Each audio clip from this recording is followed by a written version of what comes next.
Explorar una cueva puede parecer una aventura hasta que el único camino de regreso desaparece. En las historias de hoy, una decisión tomada a metros bajo tierra terminó en una carrera contra el tiempo. Y más adelante veremos cómo una cueva aparentemente segura cambió en cuestión de minutos, atrapando a todo un grupo en su interior. Quédate hasta el final, porque la última historia demuestra que a veces sobrevivir una tragedia no significa realmente escapar de ella. Y si te gustan las historias reales de exploración, supervivencia y lugares donde cualquier cosa puede salir mal, suscríbete al canal, porque subimos un nuevo video cada semana. Ahora sí, comencemos. Hay lugares bajo la tierra donde el error no se mide en metros, sino en centímetros, donde un giro equivocado, un paso en falso o un segundo de confianza pueden convertir un túnel en una tumba. Hoy te cuento 3 historias reales de exploración de cuevas que salieron catastróficamente mal. En la primera, un joven quedó atrapado boca abajo en un espacio tan angosto que ni siquiera podía girar la cabeza. En la segunda, un buzo experimentado vio a su compañero desaparecer en la oscuridad total y jamás lo volvió a ver. Y la tercera es la que, honestamente, no pude sacarme de la cabeza desde que empecé a investigarla. Advertencia. Este relato contiene descripciones de accidentes en entornos de exploración extrema, atrapamientos y muertes en circunstancias de alta presión psicológica. Como siempre, se recomienda discreción al espectador. Hola a todos, bienvenidos a Tenebrífico. El túnel que no perdonaba. El 7 de abril de 2008, un joven polaco de 30 años llamado Michel llamó a su madre para contarle sus planes del día. Nada fuera de lo común, un hijo avisando a su madre a dónde iba. Lo que ella no sabía era que esa llamada sería la última vez que escucharía su voz. Michel era montañista con experiencia en terreno difícil, pero un mes antes había descubierto una nueva pasión, la espeleología. Se había dedicado a devorar información, videos, foros, todo lo que encontraba sobre moverse dentro de una cueva. Lo respeto, no llegó sin hacer la tarea. El problema es que leer sobre algo y vivirlo en carne propia son 2 experiencias completamente distintas, y esa distancia es exactamente donde se cuelan los accidentes. Ese día se dirigía al Parque Nacional de Ojów, al norte de Cracovia. Es el parque nacional más pequeño de Polonia, pero está lleno de colinas de piedra caliza formadas durante el período Jurásico. Ahí hay 220 cuevas conocidas. Y aquí viene el primer punto clave. En Ojów, explorar las cuevas está terminantemente prohibido. Durante años fueron blanco de saqueadores que extraían fósiles para vender, así que las autoridades instalaron rejas de metal en cada entrada. Michel lo sabía perfectamente, y aún así decidió entrar de todas formas. No lo digo para juzgarlo, es un patrón que vas a ver una y otra vez en historias como esta. Procesamos el riesgo de forma abstracta. Sí, es peligroso, ya sé, y al mismo tiempo sentimos que a nosotros, específicamente, no nos va a pasar nada. Esa desconexión entre saber el riesgo y sentir el riesgo es el verdadero villano de esta historia. Cuando el 7 de abril se convirtió en el 8, la madre de Michel empezó a angustiarse. No respondía al teléfono. Condujo hasta Ojów a buscarlo ella misma y encontró el auto de su hijo estacionado, vacío. Llamó a la policía. La policía llegó con un perro rastreador. Luego entró en escena el Grupo Jura, una organización especializada en rescates de montaña y cuevas, con 22 rescatistas y 2 perros más. Los perros llevaron al equipo hasta la entrada de la cueva Sospovska, ubicada a más de 20 metros por encima del piso del valle. La boca de esta cueva mide apenas 2,5 metros de ancho y resulta ser la sección más amplia de todo su recorrido de 70 metros. Adentro, una cámara desciende en pendiente hasta una reja, y cuando los rescatistas llegaron hasta ahí, encontraron una mochila, unas llaves y la reja tirada a un costado. En ese momento ya no había ninguna duda. Michelle estaba adentro. El túnel se va cerrando sobre sí mismo cuanto más se avanza, lo cual limita cuántos rescatistas pueden estar adentro a la vez. Solo los miembros más delgados del grupo Jura lograban pasar por ciertos tramos, y con dificultad. Uno comparó un obstáculo particular con meterse debajo de un auto pequeño. Cuando llegó el equipo con cinceles, los rescatistas empezaron a ensanchar las aberturas. A unos 14 metros de la entrada, encontraron el teléfono de Michelle, su reloj, su casco, su linterna y sus guantes. Y justo al lado de todo eso, encontraron sus pies. Michelle estaba encajado casi completamente boca abajo en una sección conocida como la abrazadera. El primer rescatista llegó hasta él alrededor de las 8:20 de la mañana. Lo llamó varias veces. No hubo respuesta. Le tomó el pulso en el tobillo y entendió la magnitud de lo que estaba pasando. No había pulso, la piel estaba fría, las piernas estaban rígidas. Michelle llevaba muerto mucho tiempo. Boca abajo por un periodo prolongado, la gravedad hace que la sangre se acumule en la cabeza. El peso de los órganos internos cae directo sobre los pulmones y no pueden expandirse bien. Pasar por una obstrucción como la abrazadera exige exhalar todo el aire antes de avanzar, la misma técnica que en el mejor de los casos te deja cruzar al otro lado y en el peor te deja atrapado sin poder volver a llenar los pulmones. Eso fue lo que le pasó a Michelle. Mientras su madre lloraba en el valle, la operación de rescate se convirtió en una recuperación del cuerpo. Recién a las 6:30 de la tarde lo sacaron de la cueva. Nunca se le hizo autopsia, así que la causa exacta de su muerte quedó sin confirmar, aunque todo indica hipotermia, asfixia posicional o ambas. Lo que más me queda dando vueltas no es el detalle técnico de cómo murió, sino la velocidad con la que todo se desmoronó. Un mes de entusiasmo, una cueva prohibida, 14 metros de recorrido y una decisión, seguir avanzando en lugar de dar la vuelta, que lo selló todo. El pozo que se tragó a 2 buzos. La segunda historia es distinta. No pasa en una cueva seca, sino bajo el agua, y en lugar de un principiante, tenemos a 2 de los buceadores más capacitados de Florida, y sin embargo, terminó igual de mal. El 13 de agosto de 1970, Hal Watts, de 35 años, y Fred Smith, de apenas 16, llegaron a Emerald Springs para lo que en teoría iba a ser una inmersión rápida. Hal era, sin exagerar, el buceador más reconocido de Orlando. Fred, con 16 años, ya era uno de los 4 buzos certificados para profundidades de hasta 107 metros en toda la zona. Ese día habían ido a recuperar un chaleco de seguridad que habían perdido el día anterior. Hal lo había comprado por $142 en 1970, que ajustado a la inflación serían alrededor de $1,500 hoy. El descenso fue normal. Llegaron a unos 46 metros, no encontraron el chaleco y decidieron volver a la superficie. Hal le hizo la señal a Fred para empezar a ascender, y mientras subían, ambos quedaron enredados en la cuerda guía. Mantuvieron la calma, se liberaron sin problema.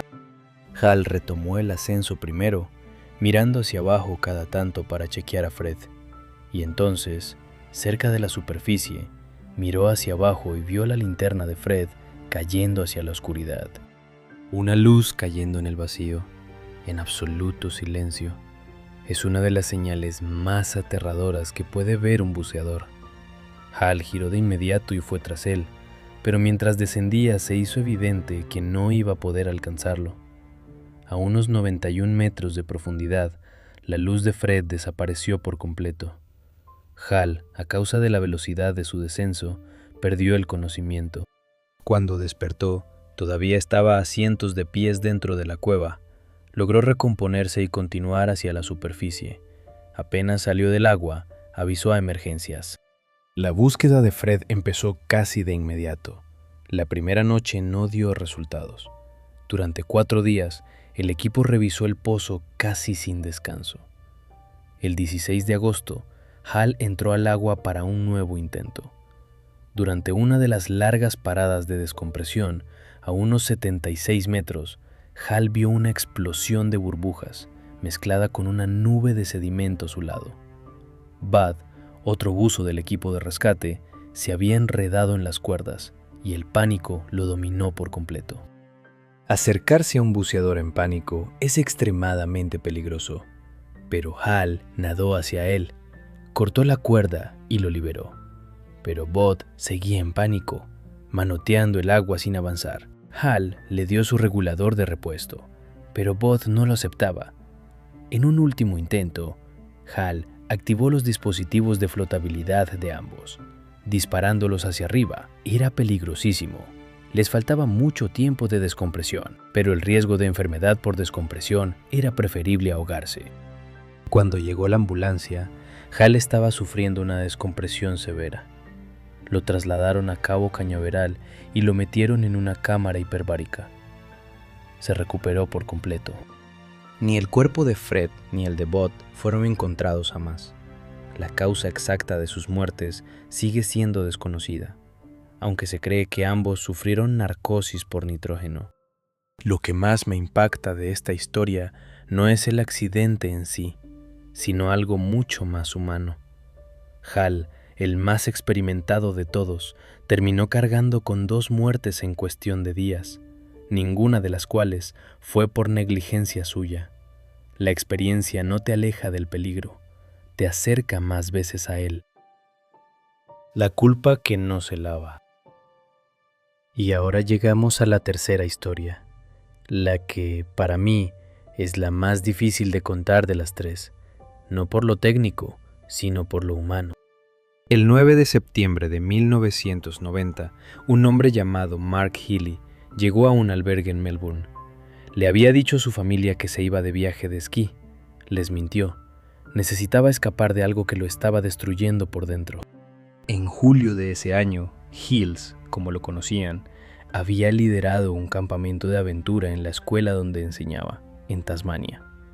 Uno de los puntos destacados era una visita a la cueva Mystery Creek, dentro del Parque Nacional Southwest.